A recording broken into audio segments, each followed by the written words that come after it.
Bonjour chers auditeurs et chères auditrices de notre web radio R212, notre auteur Adnan Ben Chakroun, en sa qualité de chroniqueur de l'ODJ, partage son avis et sa réflexion avec vous dans cet article intitulé Chers voisins de l'Est, merci pour cette attention excessive.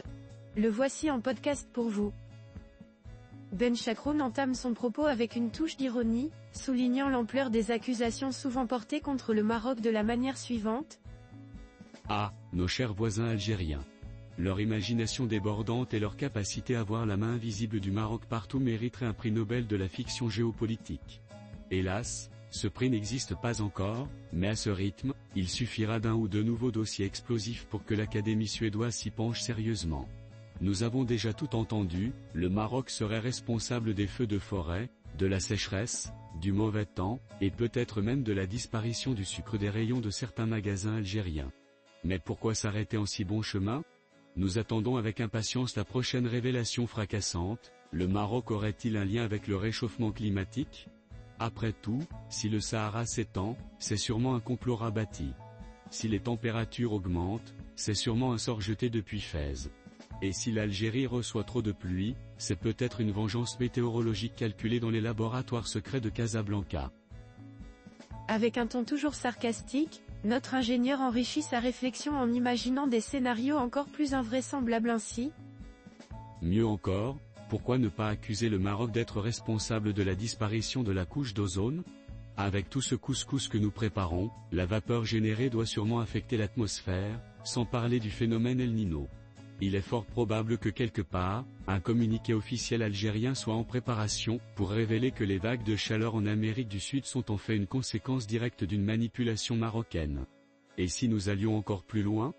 Peut-être que Rabat est secrètement à l'origine du triangle des Bermudes, des bugs informatiques, et des embouteillages à Alger. Qui sait, avec un peu d'effort, nos voisins pourraient même prouver que le Maroc influence la rotation de la Terre.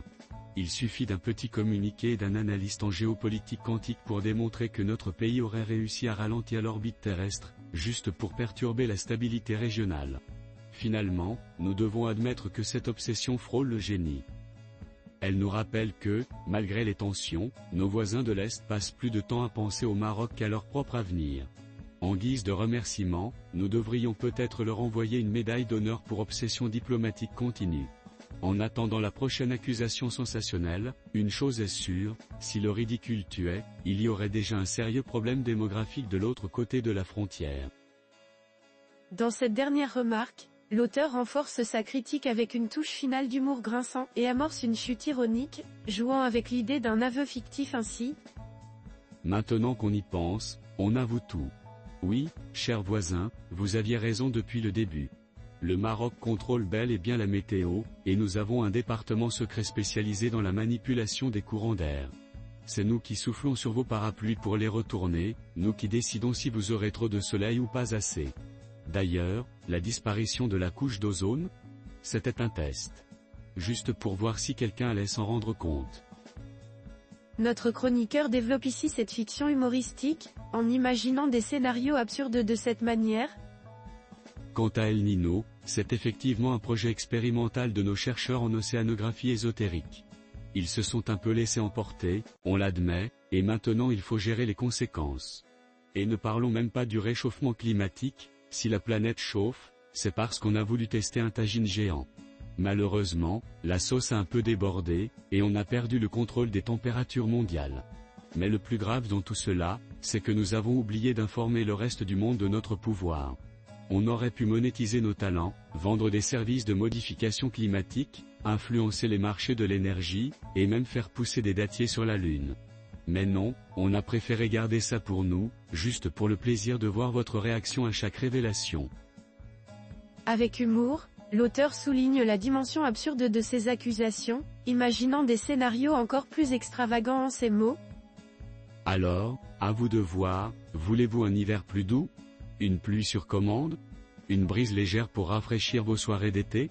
Il suffit de demander, mais attention, nos services ne sont pas gratuits. Peut-être en échange d'un peu moins d'obsession marocaine dans vos discours ? Allez, sans rancune.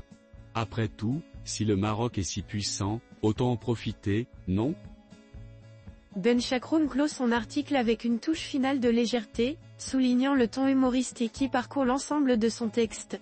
Chers auditeurs de la Web Radio R212, merci d'avoir été à l'écoute de ce podcast, et de partager avec nous ce moment d'échange et de découverte.